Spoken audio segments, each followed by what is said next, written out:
पहा, घरोघरी मातीच्या चुली मालिकेतील ऐश्वर्या म्हणजेच अभिनेत्री प्रतीक्षा मुनगेकरची खरी कहाणी। प्रतीक्षाचा जन्म 7 नोव्हेंबर रोजी झाला। तिच्या वडिलांचे नाव राजेश मुनगेकर तर आईचे नाव गीता मुनगेकर हे आहे। सुरुवातीला तिने अभिनय क्षेत्रात करिअर करायचं असं ठरवलं नव्हतं।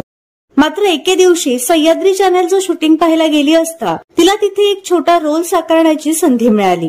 तेव्हाच प्रतीक्षाने अभिनय क्षेत्रात करिअर करायचं ठरवलं।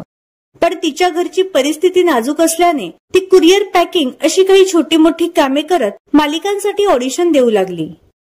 पुढे तिला अनेक मालिकांमध्ये छोटे मोठे रोल भेटले। मात्र प्रतीक्षाला खरी प्रसिद्धी मिळाली ती कलर्स मराठीवरील घाडगे अँड सून या मालिकेतील कियारा या भूमिकेमुळे। त्यानंतर मुलगी झाली हो, जीव माझा गुंतला अशा मालिकांमध्ये झळकली आणि आता ती ऐश्वर्याची भूमिका साकारत आहे।